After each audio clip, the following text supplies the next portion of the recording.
For over 10 years, we at Climate One have been engaging policymakers, influencers, entrepreneurs, and activists and scientists in broad, respectful, candid conversations about everything climate.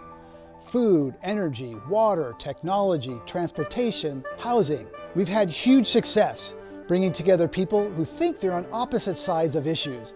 When they sit down and have a candid conversation, they often find common ground and the basis for real solutions.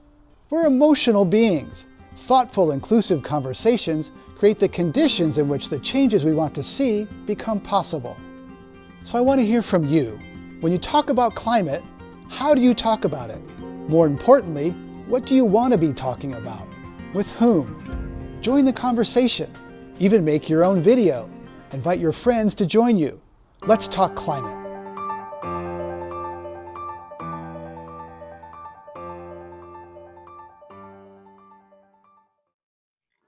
Thanks for joining us for this live stream discussion of technology and climate in the era of coronavirus. I'm in the San Francisco Bay Area and would like to acknowledge at first the Ohlone and Miwok people who inhabited these lands for 10,000 years. Our online audience includes people today from Alaska, New York, New Jersey, Montana, Washington, and more than 100 from California. We'd love to hear from you today, so please share your questions in the comment section of the live stream, or you can tweet them at us using our handle @ClimateOne. We're recording today's conversation for the Climate One radio show and podcast. It drops every Friday. You can subscribe wherever you get your pods.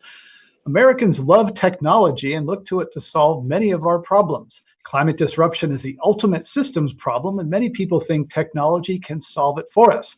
Can we engineer mechanisms that suck carbon pollution from smokestacks or algae that gobbles it out of the air, or biofuels that are carbon negative? What role do markets, policy, and human behavior play alongside technology? We're going to discuss all that and more today with three insightful guests. Saul Griffith is founder and chief scientist of Other Lab, an independent R&D lab, and co-author of a new report on rewiring America. His book, Electrify, is due out in the fall of 21. Saul and I are going to address some macro questions first for about 15 minutes. Then we're going to bring in our other two distinguished guests, Valerie Shen and Michael Wilshire. Welcome, Saul. Thanks for having me, Greg. So for 50 years, the story of climate has been increasing efficiency and consuming less. How effective has that narrative been, do you think? It has not been a narrative that politically works terribly well, and it hasn't really changed our behaviors enormously. We still, in fact, average American homes have grown in size, vehicles have grown in size. So although the technology did make them more efficient, a lot of those efficiency wins we lost in growing bigger. That narrative was born of the oil crisis. So that's when we first started the Department of Energy and the Energy Information Administration. And that original oil crisis problem was a supply problem. We were importing too much oil from the Middle East. That was about 10% of the American energy supply at that point. And so it was conceivably solvable with efficiency. If you got 10% more efficient cars and 10% more efficient homes, you would largely solve that problem. And that became the sort of the clean tech narrative. And we're still living that one down now in climate change, but the climate change problem is different. We need to transform the entire energy system to be zero carbon. And you can't efficiency your way to zero unless we give up a lot of the luxuries that people think are a human right, basically, at this point. Right, and that narrative is often seized upon as, people, you can't fly an airplane, the Green New Deal is going to take away your hamburgers. That narrative of less or sacrifice is easily preyed upon, and that's. But the alternative to that is sort of techno-optimism. That's the no sacrifice narrative. Have it all and keep our home too, right? Is that narrative the one that you think that will address climate change? I think that narrative is much closer to the narrative that can win. I think there are flaws in that narrative. We could solve climate change, yet still destroy the oceans with plastics, for example. So we need to be, I think we can have a very positive conversation that says we can have most of what we have and life will improve. I think you can say that absolutely with a straight face while solving climate change. But I don't want us to take it to the extreme that we'll all be flying our personal robo-taxis all over the world every day. Right. And some people are suspicious of that narrative because it leads to carbon sequestration, capture and sequestration, that narrative is preferred by large energy companies because it allows their power and profits to stay in place, right? We can have it all. We can just kind of trim around the edges. And what do you think about that sort of underpinning of that narrative and some of the motives of people who espouse it? Certainly in the case of carbon sequestration and also hydrogen to a lesser extent, these technologies as solutions are pushed by people who are heavily invested in those things supporting their existing business models. I actually am fairly confident those things won't come to bear to be the solutions for climate change. And we do have solutions today ready to go that will solve, completely decarbonize the United States and have people living roughly in the same, driving the same size cars, living in the same sized houses, but just doing it with much better technology that already exists to enable that. And what do you think, there's often a debate now, particularly, in the Democratic Party of like going big, Green New Deal, there sort of was some competition on ambition among the Democratic candidates in the primaries last year with, trillions of dollars, escalating plans far bigger than before. So is this a time for big ambition, or should we start with what's politically possible in a politically divided country? Quite frankly, we only have one choice, which is to go big. If we wish to meet what the Earth would like us to do, and what the best scientists and Earth scientists agree is the target we should hit, which is 1.5 to 2 degrees, we have to go even bigger in some respects than the Green New Deal and the climate plans that we've heard of, because basically we in the early 2000s we started to bake into the United Nations climate models negative emissions. They may not happen, so that sort of shortens our timeline. We also don't really build into those climate models what's called committed emissions. So they're the emissions that machines that already exist today will continue to emit throughout their lifetime. So, if we built a natural gas power plant 10 years ago, that thing is naturally going to live another 4 years. If you bought a car last year, you don't want to sell that car right away. You want to get 10 more years out of it.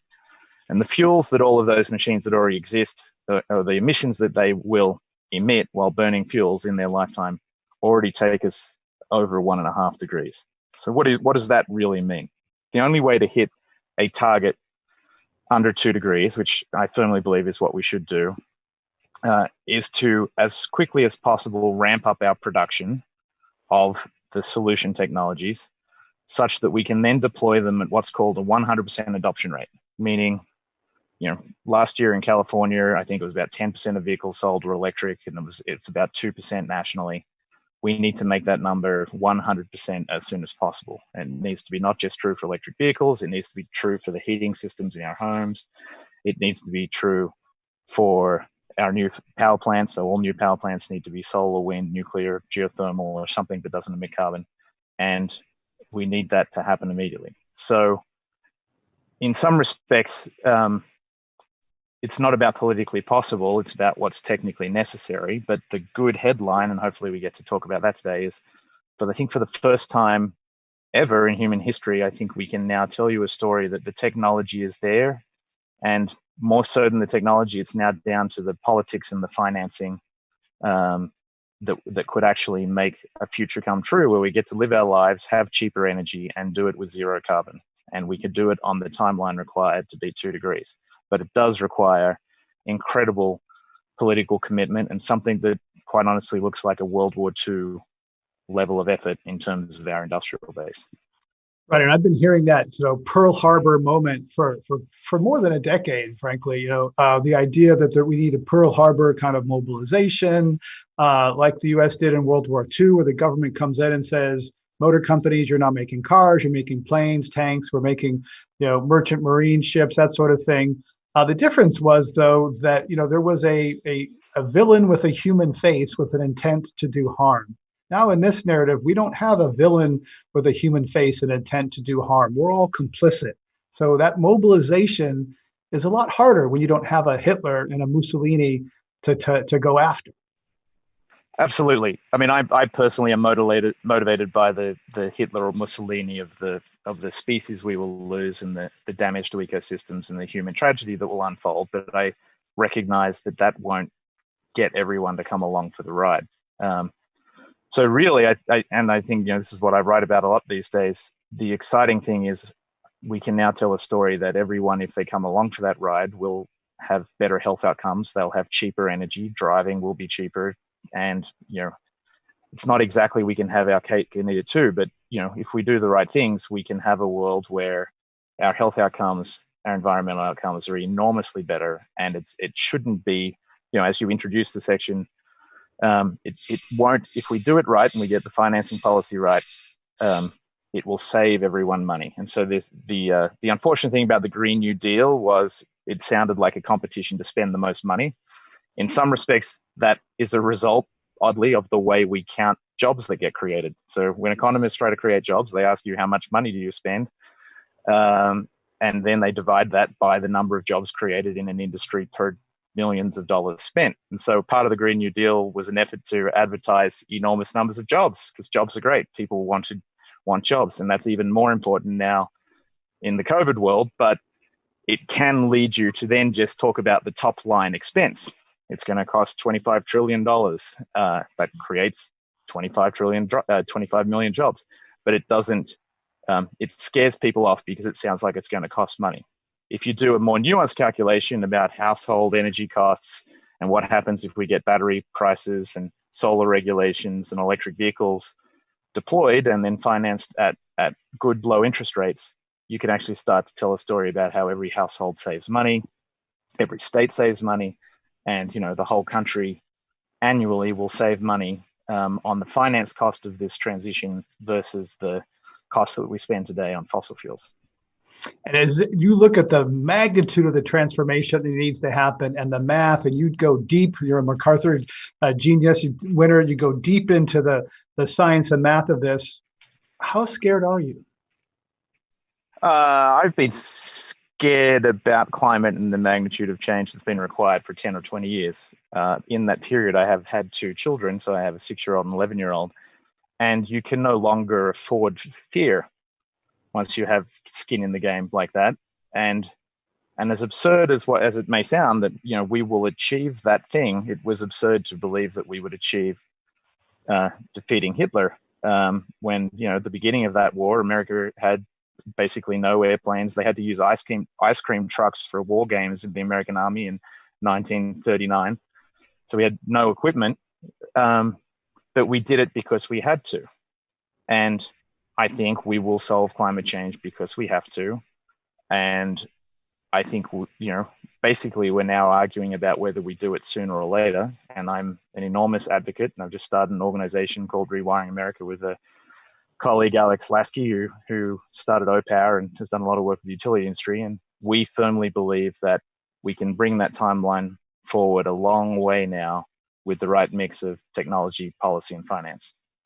And one of the things that comes up, there's technology, policy, finance, there's also individual action. So there's a debate here about individual action matters. It's important for credibility, moral clarity, not to be a hypocrite. Others say that individual action is trivial, can even lead to dangerous feel-good illusion that you're solving a problem if you go vegan or recycle or buy an electric car. So where do you come down on the role of individual action? Is it necessary and insufficient, or is it a distraction?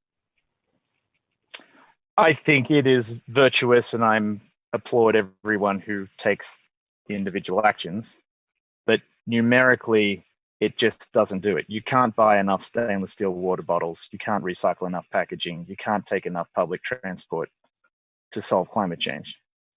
I've actually started to see this as a question of infrastructure. So the 20th century version or definition of infrastructure, you conjure in your mind bridges and roadways and dams and large public works projects.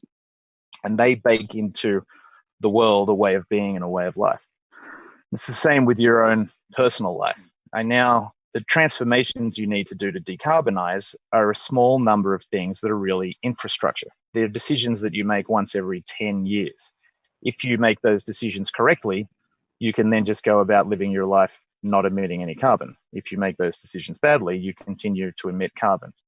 Now, the challenge with that means you can't decarbonize your life with your daily purchasing decisions. You can have your anxiety sitting in the tuna aisle at the looking at the 45 different tins of tuna and trying to figure out which one killed the fewest dolphins, but that it makes a very tiny impact on our emissions. The real decisions that count are, what do you drive? Can that be powered by zero carbon electrons? Is there solar on your roof? Is the heating and cooling systems in your house driven by electricity? Is that electricity supplied by zero carbon sources? And you know, you make those decisions. So it's about your furnace, it's about your water heater, it's about your car, it's about your rooftop. And they're the things that as individuals we control. And from the household decisions that we can control, that's roughly 40, a little more than 40% of all US emissions. But if businesses have the same approach to thinking about it as an infrastructure, and government and industry, then we can solve this. And you're a fan of the Energy Star program. One thing you didn't mention was refrigerators. There's been some policy advances to. I'm going to caveat. You said I'm a fan of Energy Star. I think you can't not like Energy Star. It's an efficiency program, but it doesn't really get us to our end goal. So Energy Star program and the CAFE fuel standards, these are the 1970s thinking that gives us the efficiency dialogue. So ever increase your mileage per gallon, slowly increase your efficiencies in refrigerators. Unfortunately, some of the efficiencies in refrigerators were lost by the growing waistline of American refrigerators. But you can't efficiency your way to zero. So in the case of vehicles, we got to just skip a step and not go from 40 to 45 miles per gallon, but go from 40 miles per gallon to fully electric, driven by solar and wind power. And with refrigerators, the really big, half of the problem with refrigerators is their energy emissions. The other half is the emissions from their refrigerant. We got to start using natural refrigerants, which we know how to do. Is technically possible today. And that's would be more impactful than Energy Star. Okay, and then I saw a report recently from NRDC talking about set-top box energy use.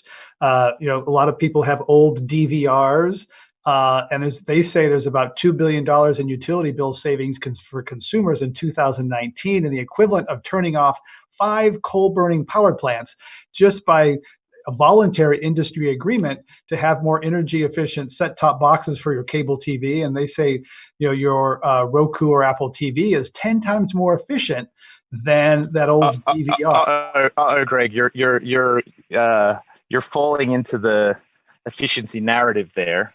Right. So is that kind of stuff. I'm gonna pull you up and contradict you and say you've just insulted, I think, nearly every American, especially during COVID, is spending an awful lot of time with a television set or their monitors. Those things don't have to go away. So here's an astounding thing. If you do the efficiency programs like CAFE fuel standards, Energy Star appliances, you can make 1, 2, 3, 4% efficiency gains. If you do setting the thermostat type efficiencies, again, you only get 1 or 2 or 3% changes to the energy consumption of that house. If, however, we committed to fully electrifying America, that means making our vehicle fleet electric, fully electrifying the building heating system, so that's running everything off heat pumps. If we fully committed to powering all of those things with non-carbon generation technologies, so that's solar, wind, geothermal, nuclear, hydro, America would reduce its total primary energy consumption by half. The biggest efficiency measure there is by far is the act of electrification and driving those electrons with renewable generation. And honestly, if we do that, you can double the size of your set box top television, and we will still fix climate change. And I think, are you using a gaming console to record today? My 11-year-old son he was reluctant because he only got this. He wants to stream his one of his video games to YouTube, which I'm still morally uncertain about. And he got a new microphone to do so yesterday. And so, in the interest of just testing it, I'm using it for today's interview. Clean tech was all the rage about a decade ago, but after a while, investors realized that engineering heavy machinery or innovative chemicals took a long time, that a return on their investment could take years longer than the latest hit software or app. And then there are the failures. Climate One's Andrew Stelzer spoke to Paul Gipe, the editor of windworks.org, about a failed wind company that offers a cautionary tale. In 2010, Urban Green Energy blasted out press releases about its new small wind turbines for homes and businesses. The New York City-based company had offices in London and Beijing. Paul Gipe had already written 4 books about wind energy, and what he saw immediately made him a skeptic. Urban Green Energy burst on the scene with this concept of putting vertical axis wind turbines on rooftops. They made a lot of outlandish claims, as these companies do. For example, that the wind turbines will be silent, the wind turbines won't kill birds, that they'll have high production in low winds. Wind turbines don't produce a lot of electricity in low winds. That's just the physics of how wind turbines work. And they put these wind turbines in very highly visible locations, not just 1, 2, inside the Eiffel Tower. Urban Green Energy got a lot of press. At this time, Gipe says solar was still expensive, so lots of people were excited about the possibility of personal wind power everywhere, even on their homes. But there was a problem with the science. Rooftop wind energy using small wind turbines doesn't work because there's not a lot of wind on top of buildings in the city. It might seem that because a building is tall that it's in the wind, but no. You need a tower that's probably half the height of the building to get the wind turbine up above the turbulence caused by the building. So you still have to have a tower. The other reason is that small wind turbines, because of the nature of the technology, don't have the economies of scale as those giant wind turbines you see in Kansas or here in California. Some of the small wind turbines we put on rooftops have consumed more electricity than they've generated, which of course is not the point. By 2016, the hype had faded. Urban Green Energy sold its wind business to a Chinese company and shifted its focus to solar. In the grand scheme of scandals, frauds, and flakes, Urban Green Energy and these rooftop wind turbines really are small potatoes. It's embarrassing. It detracts from the growth of wind energy. It detracts from the usefulness that we see in renewable energy. It feeds the criticism by those on the far right and in the fossil fuel and nuclear industry say, see, wind energy doesn't work.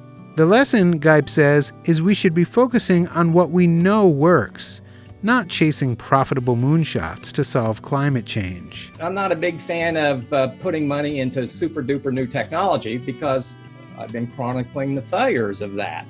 What I am a big fan of is we have the technology today. And if you want to make money in renewable energy, it's not a new invention. It's deploying it now. That is building wind turbines and solar panels, geothermal power plants, biogas digesters. I mean, there's so many things that we as Americans could be doing right now and should have been doing for the last 20 or 30 years. And so most of the time I see people who are trying to get rich quick in renewable energy fail. In fact, when inventors call me, I try to advise them that what they're trying to do is probably a mistake. And if you want to make a difference, invest in that technology now to deploy it, get it out there.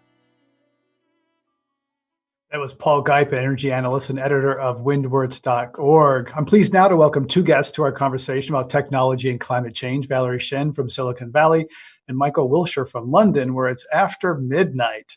Valerie is Chief Operating Officer of G2VP, a venture capital firm that spun out of the white shoe firm Kleiner Perkins, and she previously held positions at McKinsey & Company and Goldman Sachs. Michael Wilshire is head of strategy at BNEF, or Bloomberg New Energy Finance. For 2 decades, he advised corporate clients at McKinsey & Company and began his career working at Britain's Department of Energy. Valerie, I'd like to get your response to Paul Gipe's points that climate change should involve deployment of proven technology rather than newfangled inventions. He's suspicious of the get-rich schemes that are what many startups bring to VCs like you. Yeah, thanks for including me in this conversation. So I think it's a really interesting point, and in some ways aligns a lot with how we work at G2VP, which is that we think there are a lot of great companies that exist in the world that are deploying technologies that already work in ways that are sustainable, profitable, make our lives better, and somehow contribute to solving the climate change crisis. We absolutely believe that there are a lot of great investments in this space and they make a huge difference. So at face value, I agree with a lot of what he says. I will say there's always a cautionary story, though, about taking one example of a failed company and using that as a proof point that we shouldn't invent new technologies, right? Because it's not very clear to me that with the technologies that we have today, we can move into a world where 9-10 billion people are living middle or upper middle class lives, and we're still keeping emissions at a level that are sustainable. Unless there's a 100% clear path to that, we should be inventing new technologies. My team doesn't feel that we necessarily have the expertise to be investing in those new technologies, so we're not investing in some of these risks, but I don't think that that necessarily means no one should be doing it. Michael Wilshire, your thoughts on whether we just need to if we deploy everything that we have, we can get this done, or do we need new innovation? I hear both things all the time. Yeah, thanks, Greg. I think actually it's both. I think the sort of incremental innovation we've seen in established energy technologies and things like storage are very important because that's what's driven the costs down. There's a strong learning curve effect from experience. So every time the volume of solar that's installed has doubled, costs have come down by about 28.5%. And that's an incredible dynamic because you start to get, increasing momentum, the costs come down, the economics improve, more gets installed, and the costs come down still further. And we've seen that with definitely with solar, we've seen it with wind, we're also seeing it with storage. So I do agree that investing in the technologies and pushing them and gaining that momentum is absolutely critical. At the same time, we're seeing new challenges emerge.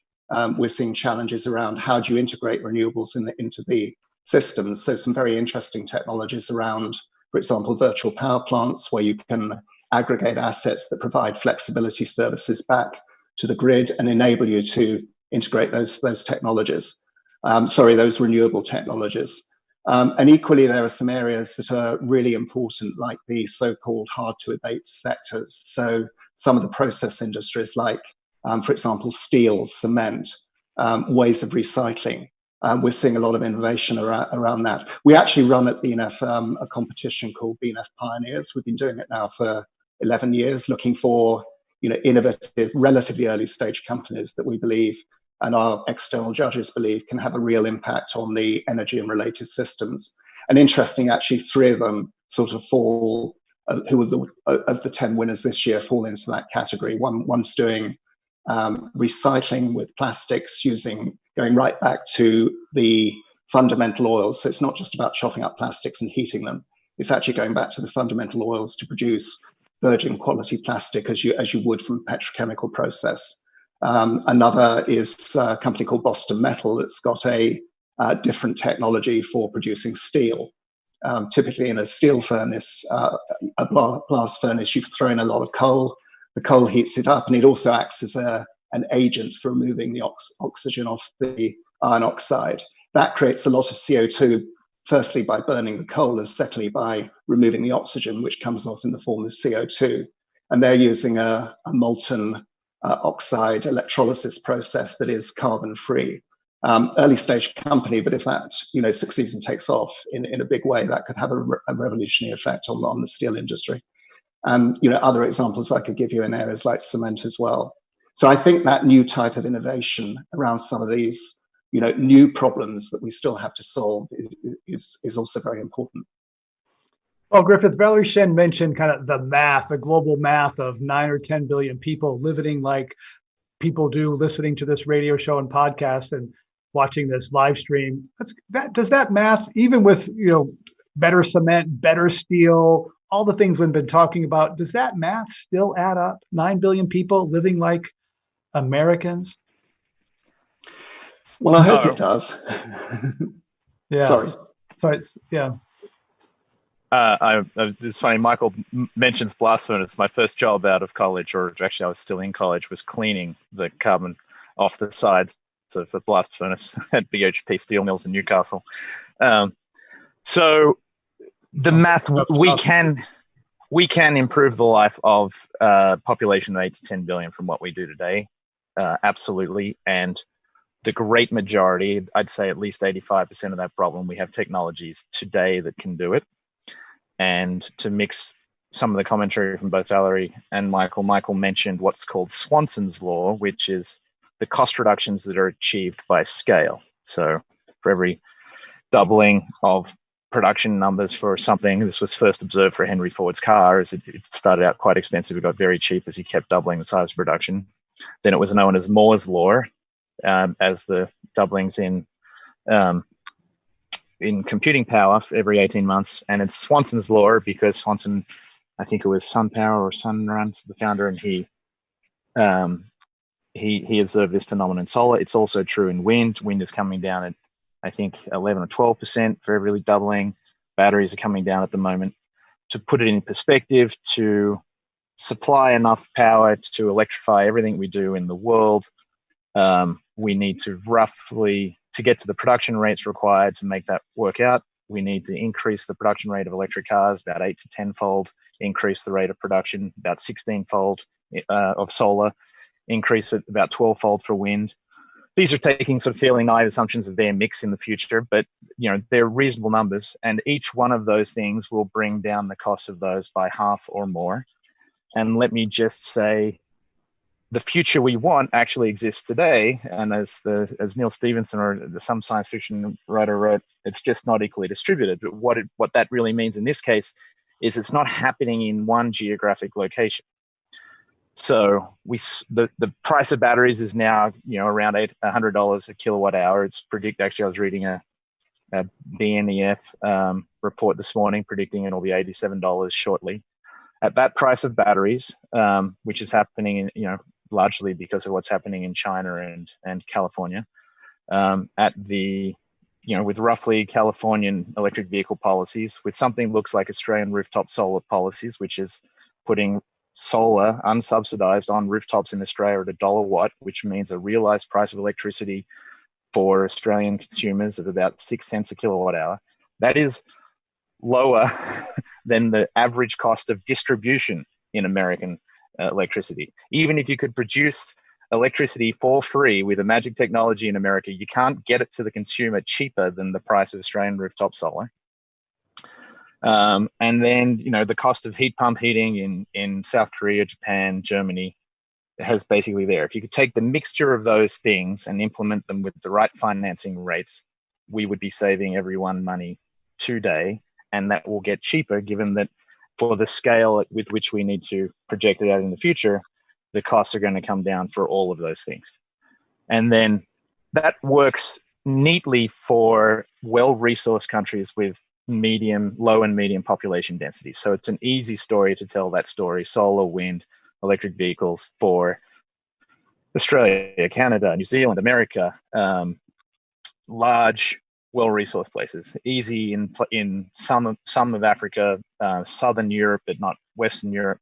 But when places get colder, when the population density goes up, that's where we do need some breakthroughs, either in very long distance transmission, so they're importing energy as electrons or hydrogen, or we need nuclear in those places because there's just literally not enough space to put the renewable resources. And to answer your question, will everyone live like Americans? Probably not. I don't think a lot of people want to be quite frank.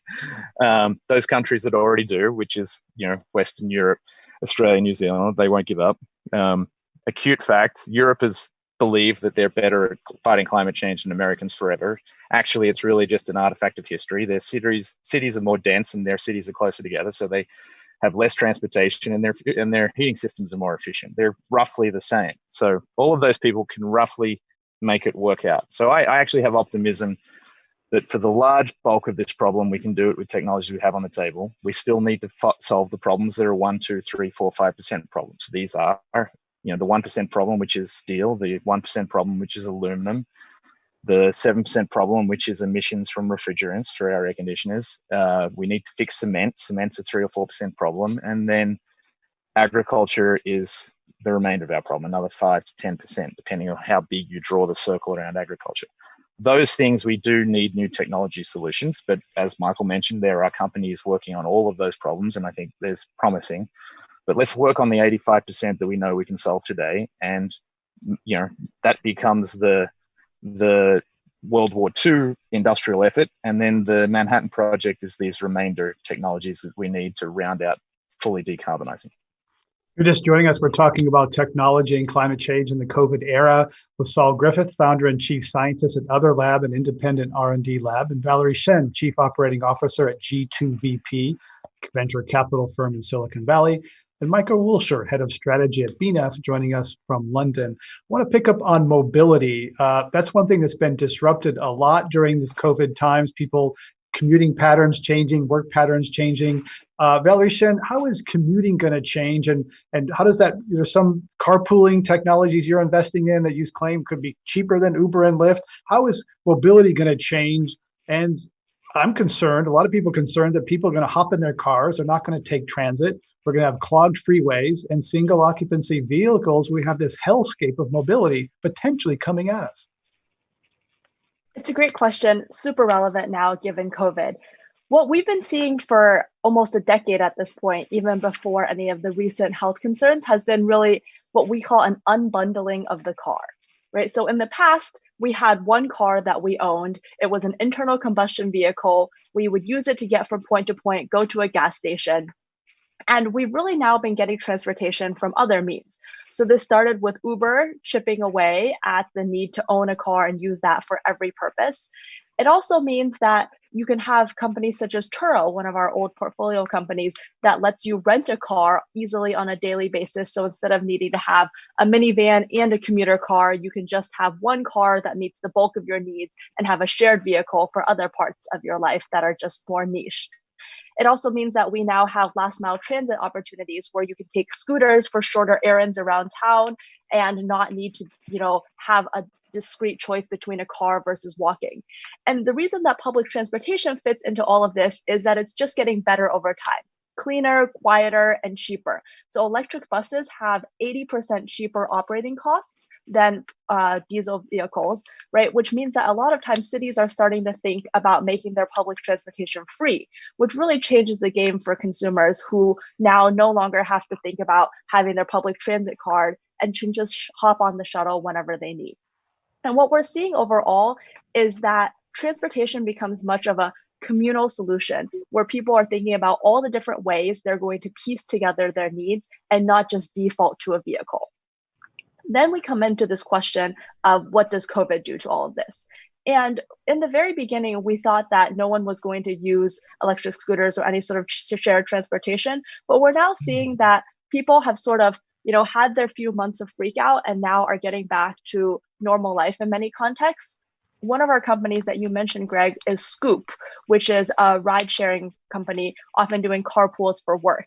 And the idea there with Scoop is if you can share a ride with one coworker, friend, even if it's a stranger, to get from your home to the office, it's a much cheaper form of transportation than actually taking a taxi or any sort of ride share because you're driving with someone who is anyway going that direction. So from a carbon emissions perspective, you're also not creating an additional trip. You're actually saving on the total amount of transit, and you have clear contact tracing. So in a COVID world, you're not going to wonder, who are the 8, 10, 15 people who have ridden in this car. You just have one person that you're riding with to work, one person you're riding back from work. And we think there's a lot of potential for creative solutions like this, overall helping to make sure that we are not all dependent on our individual vehicles. Michael Wilshire, it's been about 10 years since electric cars were available in California, United States. We've heard Saul talk about 10% of California sales. What's the path forward for electrifying personal mobility? How quickly can electric cars scale, and when will they be cheaper to buy than gasoline internal combustion cars? And Bloomberg's done some research on this. Yeah, it varies a lot from country to country, but on average, if you look at it at a global level, we're expecting roughly 10% of new sales to be electric vehicles by 2025, going up to close to 30% by 2030, about 28%, I think, and 58% by 2050. And in some countries, that's of new sales, by the way, that's not vehicles on the roads. Obviously, vehicles on the road will be somewhat lower because it takes time to replenish. In some countries, though, those figures would be even higher. So that's an average. And generally, for example, in Europe, we're expecting Europe to adopt particularly fast. In terms of your question about, when is it as cheap to buy an electric vehicle as a conventional combustion engine vehicle? Pretty soon, actually. We're expecting price parity by the mid-2020s in most segments. Earlier in Europe than some parts of the world like India and India and Japan. Primarily actually because the cost of vehicles is quite low in India. So, it's harder to compete for an electric vehicle coming in against a lower cost vehicle. And as Saul said, a lot of that's being driven by reductions in battery prices. So that's been one of the largest cost elements within an electric vehicle. So driving down the cost of batteries and getting those experience curve effects through volume has been a very important part of that story and will be into the future. We have a question from Laura listening. She asks, how much money would the average American household save if it went all electric? And what would it cost to do that? And how would you pay for it? Saul, you're writing a book on Electrify Everything? Let's segue that question into a little bit of Michael's answer. In 2018, AAA, the American Automobile Association, not exactly a bastion of green thinking, published that the cost of ownership for mid-size electric vehicles was lower than the cost of ownership of internal combustion engines. If you're buying gasoline at $3 a gallon, you're paying, in some respects, about 15 cents to 20 cents per mile of transportation. If you're buying electricity at 10 cents a kilowatt hour and you're putting that into an electric car, you're paying about 3 cents per mile. So it's already economically sound to electrify your car if you can afford the upfront capital cost of the electric vehicle. Now, 10 years ago, the upfront cost of an electric vehicle was $100,000 for a Tesla. Now you can buy a whole lot of options between $25,000 and $40,000, and those options pencil cheaper than the $20,000 to $30,000 ICE, provided that you can finance the initial expense. So I think we are already there, and it is only going to get cheaper. And once they're actually at price parity at the dealership floor, the story is even better again. What does that translate into for the average American home? We actually just ran numbers for every state using historical. I can now tell you how many miles people in Connecticut drive versus how many miles people in Wyoming drive per year, and convert those into gasoline, cost of running those things in gasoline versus electric. And most homes would save, over $1,000 if they could use, if you could conjure up the price of Australian solar on rooftop, which we know is possible, and you could power your electric vehicles off that, and you could finance the electric vehicles at reasonable rates, you'd be saving $1,000 or more a year in spite of the higher upfront cost of that vehicle. And for the whole home, you'd be saving, there are similar wins to be gained if we get it does require a mix of policy, a mix of finance, and a mix of the technology. But if we get all of those things right, the average American family could probably save close to $2,000 a year on the costs of energy. That's substantial. I think if you look at the statistics, I think it's around $65,000 is the after-tax expenditures of the average American home. Roughly $5,000 or $6,000 of that we are spending, or the range is larger, $3,000 or $6,000 worth of that is being spent on energy prices, or on energy, meaning their gasoline, their natural gas, and their electricity. And we could reduce that substantially if we do, if we truly commit to this transmission. And I think we need to do that. We need to do that for climate reasons. In a COVID world, we need to do it for job reasons. In a post-COVID world, we need to do it for economic reasons. So I'm advocating that we could go much, much faster than Michael has suggested. I agree the industry trends are on track for what he said, but we need to do better, and we can do better. And I believe that we will do better as people start to realize that the economics can work today. I think there's a psychological hurdle there. A lot of people look at upfront purchasing costs and don't do the math, or don't want to do the math of the lifetime total cost of ownership. But so let's think about that for a second. I've been thinking about this enormously. The last time we had a depression that had this type of effect on American jobs was the Great Depression. One of the big problems, so the stock market crashed. At that point in history, we had only Well, there were mortgages, but they had balloon payments every 5 years. And then you had to renegotiate the whole mortgage. So a huge number of people lost their homes in that housing crisis. So that meant a huge loss of jobs in the construction industry.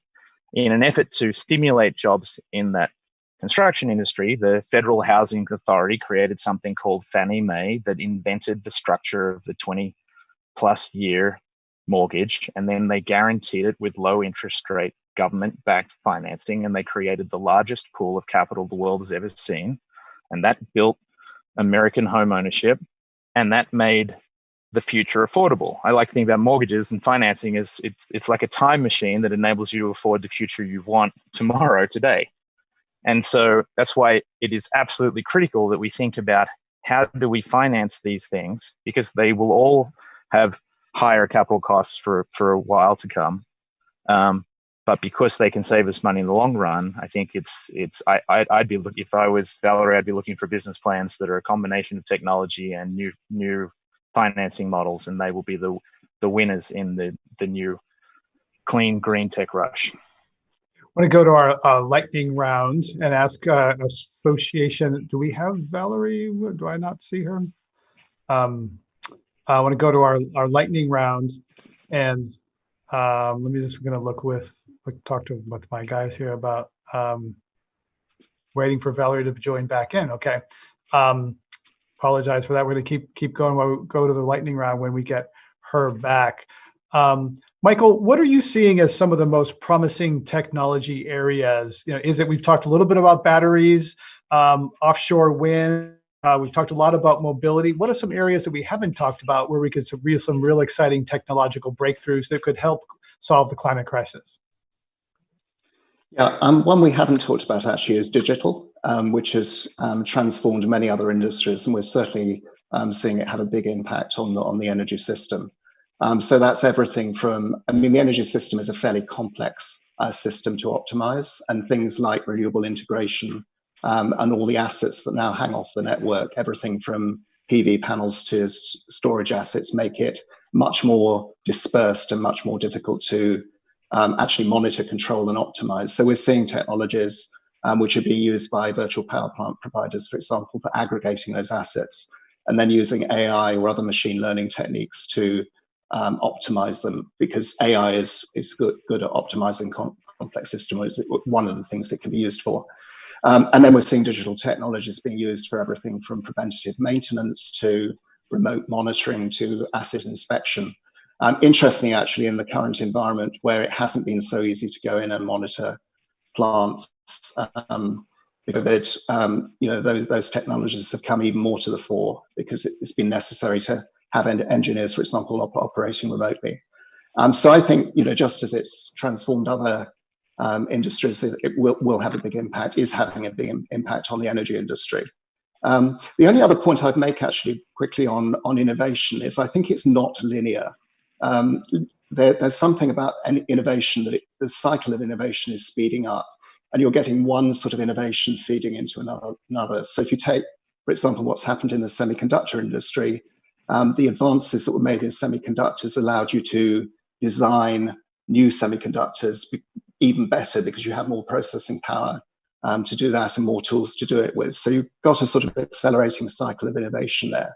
And you also have crossover technologies. AI is a good example where one technology that's actually been around for 50 years but not used until recently because the power wasn't there, actually crossing over and hitting sectors like the energy sector that we're talking about today. So I think we shouldn't think of innovation as something that's incremental and gradual. I think it's actually something that's speeding up. And that's a very important message, I think, for the future. So where are the big promising areas? You have an innovation lab, you advise corporations. Where are the big opportunities for innovation that perhaps don't get as enough attention as they might deserve? One we looked at recent. Oh, sorry. Oh, sorry. This is a fun question. I mean, my day job is being at the bleeding, losing money edge of innovation, doing moonshot science projects for the Department of Energy. And we've done actually successful projects that we turned into successful technology in wind, in solar, in hydrogen, in storage. Currently working on air conditioning, which is 15% of global emissions. We're working on energy storage, thermal energy storage, which is potentially a hugely cheap battery. I think all of those things are important. I think it's not hugely appreciated, but we probably should be able to make the solar cells that we're deploying 30% efficient instead of 20% efficient. That would completely change the game. You've got to keep an eye on fusion. It can't be ruled out. It's not really going to be impactful on the time frame of what we need for climate change. I think it's the material economy that is really exciting. So that's the steel, the aluminum, the cement, agriculture, and there's a huge number of things there. It's been largely ignored because of, the returns were in software and then in other things for the last 20, 30 years. So we have neglected those things that sound a little less exciting. But to touch what Michael said, he said digitalization, and it is unbelievably important and way more exciting and way more interesting and way more important than I think people appreciate. So if we are truly decarbonize, we really only have a pathway that the majority of our energy will be electricity. And if you run the numbers and you sort of run the thought experiment, what happens when I electrify all these things? The good news is you only need 1/3 of the energy to run an electric vehicle that you do for an ICE. You only need 1/3 of the energy to run. ICE being an internal combustion engine. Sorry, I'm doing a little bit of my physicist came out there. The dinosaur burning cars use 3 times as much energy as the solar burning cars.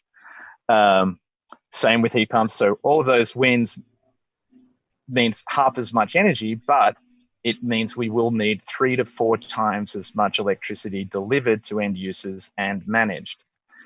The biggest gorilla in the room slowing down the real action and infrastructure changes we need are honestly the utility players that are very scared of this very renewables heavy world, managing all of these loads and all of these assets that are, some of them are behind the meter, meaning you own them, some of them are their assets.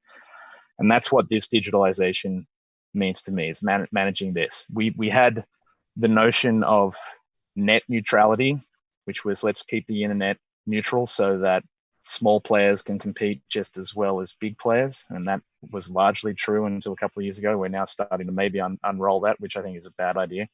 But maybe while we rebuild net neutrality, I think the even more important thing is that we need to fight for a world of grid neutrality, where the utilities are not the gatekeepers. There'll still be tons of room for them to make an enormous amount of profit. Even if you do all of the energy you can behind the meter on solar on rooftops, that'll be only one of those 3 to 4 times. So the utilities will still get to deliver 2 or 3 times as much as energy. So they should be signing up and going all in, because what they really need to do is access the 250 million electric vehicles in people's driveways so they can manage their renewables. They need to be able to access the thermal systems in those homes, et cetera, so that we can balance all this, and it will be seamlessly done with computers. We know how it's a less complicated system in many respects than building something like the internet. And I think this is hugely exciting. I think we'll see dozens of startups do interesting things in this space. And quite frankly, this is probably the most important moonshot in fixing climate change. We just need to agree that this is the big barrier to making everything easy and connectable and to make all the loads balance. And we should go after it. This is something that is amenable, given what we learned building the internet over the last decades. I think we can solve this problem in a decade and make it all work. And I think it's hugely exciting. Do we have Valerie back? Valerie, can you hear us? Yes, I can. Sorry about the technical difficulties. Thanks for joining us back. We're talking with Michael Wilshire, Saul Griffith, and Valerie Shun. We're going to go to our lightning round. I'm going to mention a thing to each of you and ask you to respond with one word or phrase that comes quickly to mind, what you really comes first to mind, not what you think you should say, unfiltered with reckless abandon. So, Saul Griffith, what's the first word or phrase that comes to mind when I say news that the Greenland ice sheet has passed a tipping point?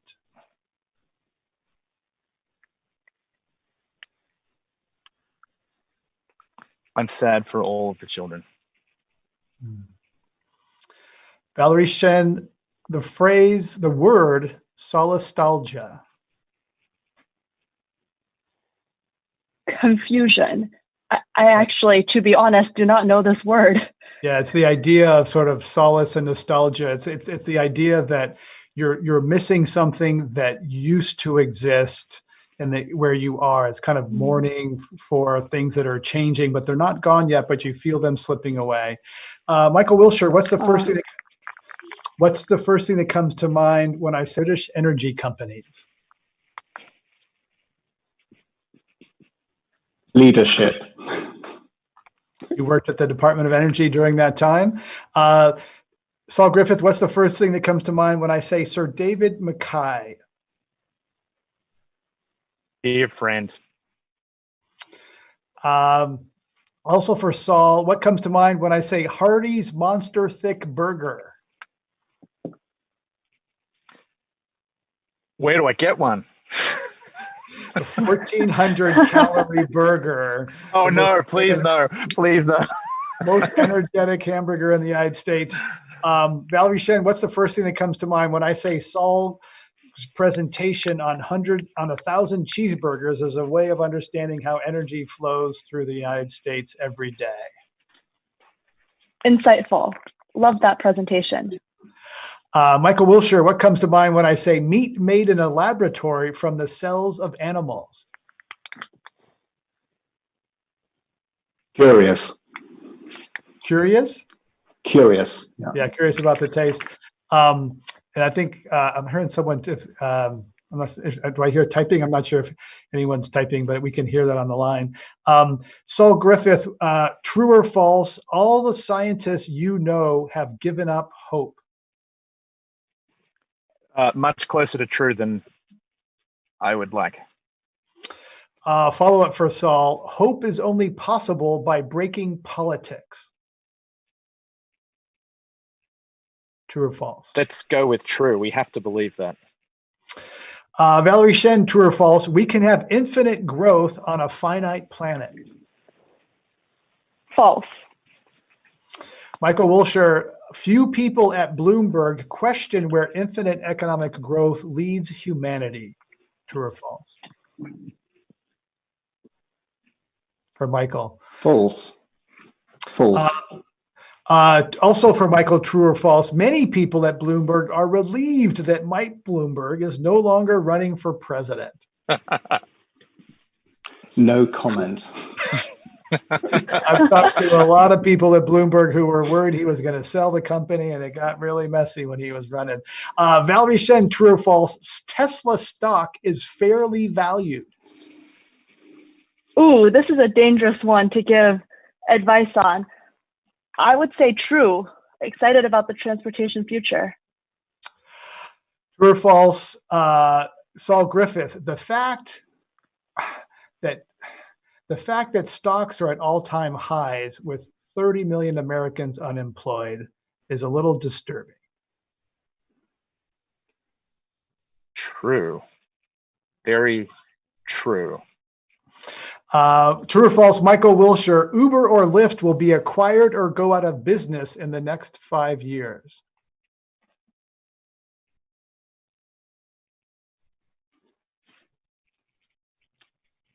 True. Last one for Saul Griffith. Number of times on this show you have thought to yourself, that is a stupid question. True. More than once. Okay, we got Valerie back. Good. All right. Thanks for getting through the lightning round. I want to pick up on sort of the markets there. Valerie Shen, you've worked in policy. You worked for Mitt Romney for a time in the U.S. Senate. Are markets going to solve this climate change? Because are markets capable of solving climate change, or do we need strong policy intervention? I think it's a great question. There's a famous quote about how democracy is the worst form of government except all others that have been tried. I think in a sense, the same can be said with capitalism, which is that markets are definitely imperfect. There are so many problems with them. But as long as we can properly internalize the externalities, they are still our best chance at doing anything that's going to be profitable and beneficial for everyone to try and live their best life, yet not destroy the planet. So I think a market-based solution is our answer. I think it would be helpful if we could also have policy on top of them. But if you had to force me to choose between the two, I think the primary solution is still going to be a capitalist free market.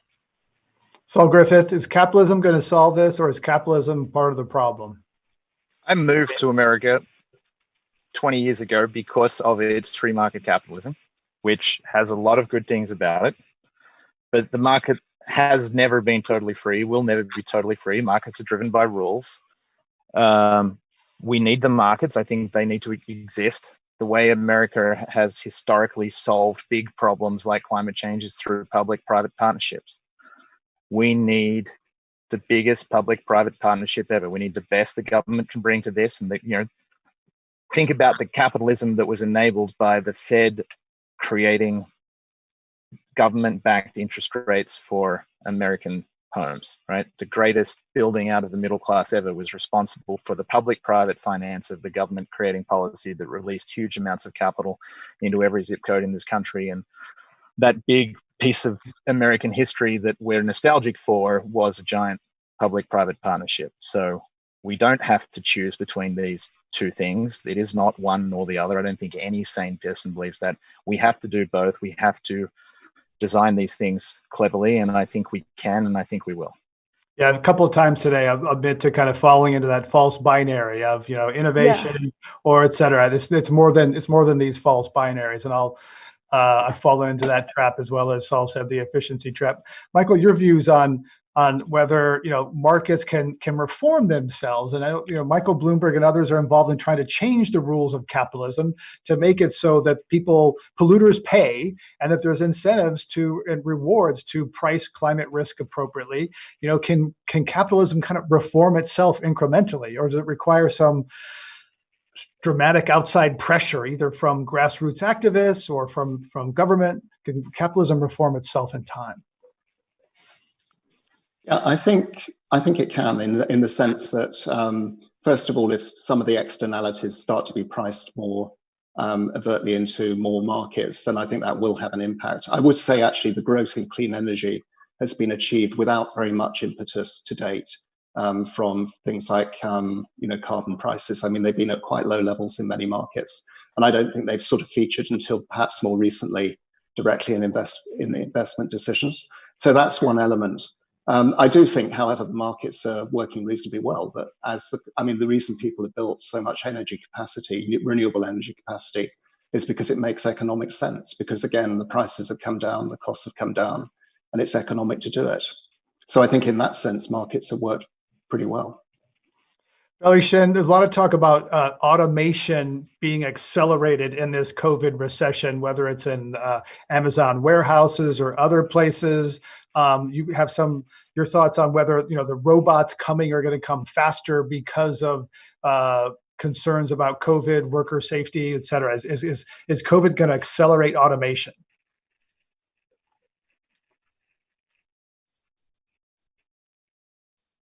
Oops, I think we lost. I'll jump on that hand grenade. I build robots for a living, and I've built a lot of robots for little known places like NASA and DARPA.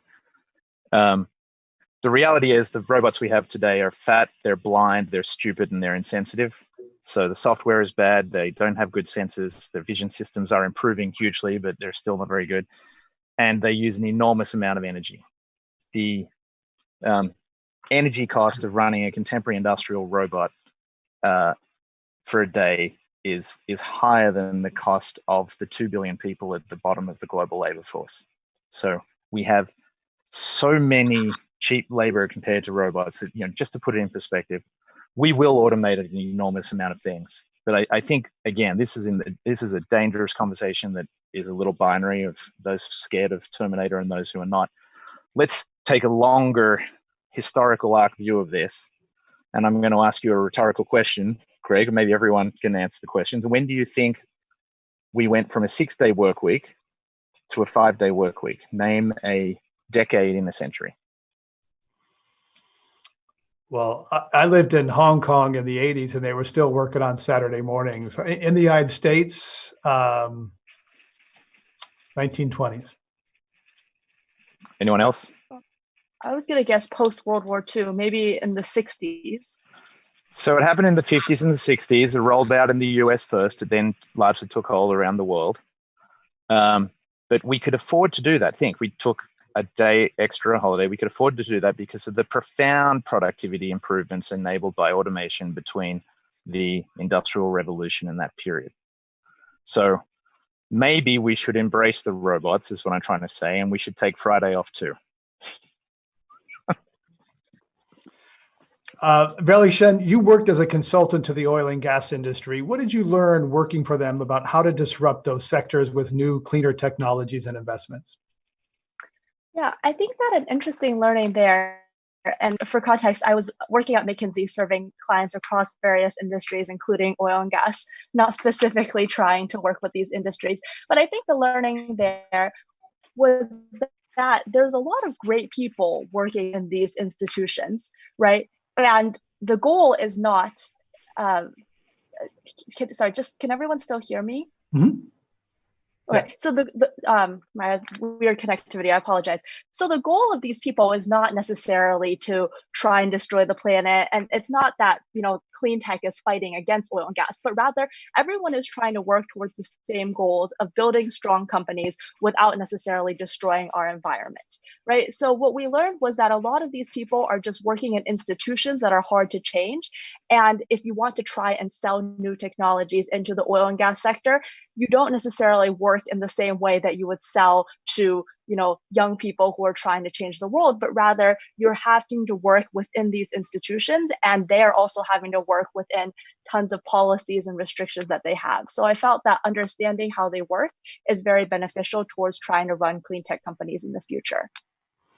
Michael Wilshire, there's a lot of power of the fossil fuel kind of incumbent industries. They have a lot of favorable policies, tax treatments. They've had a century putting them in place that some clean tech energies companies would say they don't have.